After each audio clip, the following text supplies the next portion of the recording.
தயானி studio உறவுகளுக்கு வணக்கம். இலங்கையின் முன்னாள் ஜனாதிபதியான மஹிந்த ராஜபக்ச அவர்கள் இன்று லஞ்ச ஊழல் விசாரணை ஆணைக்குழுவிற்கு சென்றது நாட்டின் அரசியல் வட்டாரங்களில் பெரும் பேசுபொருளாக மாறியுள்ளது. இந்த சம்பவம் சமூக வலைத்தளங்களிலும் அரசியல் அரங்குகளிலும் தீவிர கவனத்தை ஈர்த்துள்ளது. பலரும் இலங்கையின் அரசியலில் புதிய மாற்றத்தின் தொடக்கமா இது என்ற கேள்வியையும் எழுப்பி வருகின்றனர். இன்று காலை பாதுகாப்பு ஏற்பாடுகளுடன் முன்னாள் ஜனாதிபதி மஹிந்த ராஜபக்ச அவர்கள் லஞ்ச ஊழல் விசாரணை ஆணைக்குழு அலுவலகத்துக்கு வந்ததாக தகவல்கள் வெளியாகியுள்ளன.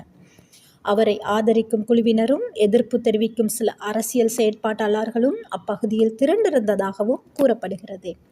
இதனால் அங்கு சிறிய பதற்ற நிலையும் ஏற்பட்டதாக தகவல்கள் தெரிவிக்கின்றன. இலங்கையில் கடந்த சில ஆண்டுகளாக அரசியல் மற்றும் பொருளாதார நெருக்கடிகள் மக்கள் மத்தியில் கடும் அதிருப்தியை உருவாக்கியுள்ளன. குறிப்பாக நாட்டின் பொருளாதார வீழ்ச்சி, எரிபொருள் தட்டுப்பாடு, உணவு மற்றும் மருந்து பற்றாக்குறை போன்ற பிரச்சினைகளுக்கு முன்னாள் ஆட்சியாளர்கள் மீது மக்கள் குற்றச்சாட்டுகளை முன்வைத்து வந்தனர். அந்த சூழலில் இன்று முன்னாள் ஜனாதிபதி லஞ்ச ஊழல் ஆணைக்குழுவில் முன்னிலையாக்கியது அரசியல் ரீதியாக முக்கியமான நிகழ்வாக பார்க்கப்படுகிறது. மக்கள் மத்தியில் தற்போது அதிகமாக பேசப்படுவது சட்டம் அனைவருக்கும் சமமா என்ற கேள்விதான்.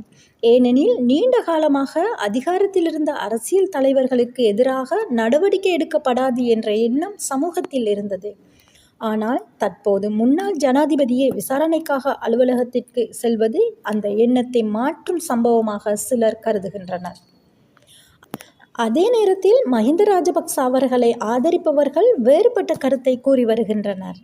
அவர்கள் கூறுவதாவது: இது அரசியல் பழிவாங்கல். மக்கள் மத்தியில் அவரது செல்வாக்கை குறைப்பதற்காக சில தரப்புகள் முயற்சி செய்கின்றன என்பதாகும். குறிப்பாக அவர் நாட்டின் போர்க்கால சூழல்களில் எடுத்த முடிவுகள் மற்றும் அவரது அரசியல் ஆதரவு இன்னும் சில பகுதிகளில் வலுவாக இருப்பதால் இந்த விசாரணை அரசியல் தாக்கத்தை ஏற்படுத்தும் என்றும் அவர்கள் தெரிவிக்கின்றனர். மற்றொரு தரப்பினர் இதை ஜனநாயகத்தின் ஒரு முக்கிய கட்டமாக பார்க்கின்றனர். ஒருவர் முன்னாள் ஜனாதிபதி என்ற காரணத்தால் சட்டத்திற்கு மேல் இருக்க முடியாது. குற்றச்சாட்டுகள் இருந்தால் அவை விசாரிக்கப்பட வேண்டும் என்று குடிமக்கள் மற்றும் சிவில் அமைப்புகள் வலியுறுத்தி வருகின்றன. இந்த சம்பவம் மீண்டும் இலங்கையின் அரசியல் வரலாற்றை மக்கள் நினைவுபடுத்தியுள்ளது. ராஜபக்ச குடும்பம் பல ஆண்டுகள் இலங்கை அரசியலில் மிகப்பெரிய செல்வாக்கை கொண்டிருந்தது. ஜனாதிபதி பதவி முதல் பிரதமர் பதவி வரை அடுத்த குடும்ப உறுப்பினர்கள் முக்கிய பொறுப்புகளை வகித்தனர். ஆனால் பொருளாதார நெருக்கடியின் பின்னர் மக்கள் போராட்டங்கள் வெடித்தது. அதன் பின்னர் அரசியல் நிலைமைகளும் வேகமாக மாறின. இன்று சமூக ஊடகங்களில் பல்வேறு கருத்துக்கள் பரவி வருகின்றன. சிலர் இது நீதிக்கான முதல் படி என்றும் கூறுகின்றனர். மற்றவர்கள் இது வெறும் அரசியல் நாடகம் என்றும் குற்றம் சாட்டுகின்றனர். இதனால் நாடு முழுவதும் அரசியல் விவாதம் மீண்டும் சூடுபிடித்துள்ளது. அரசியல் ஆய்வாளர்கள் கூறுவதாவது: இந்த விசாரணையின் முடிவு இலங்கையின் எதிர்கால அரசியல் சூழ்நிலையில் தாக்கத்தை ஏற்படுத்தக்கூடும் என்பதாகும். குறிப்பாக அடுத்தடுத்த தேர்தல்கள் மற்றும் அரசியல் கூட்டணிகளில் இது முக்கிய பங்கு வகிக்கலாம் என்றும் அவர்கள் கருதுகின்றனர்.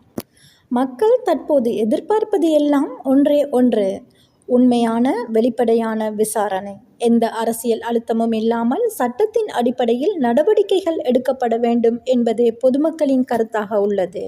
முன்னாள் ஜனாதிபதி மஹிந்த ராஜபக்ச அவர்கள் இன்று லஞ்ச ஊழல் ஆணைக்குழுவிற்கு சென்ற சம்பவம் ஒரு சாதாரண அரசியல் செய்தி அல்ல.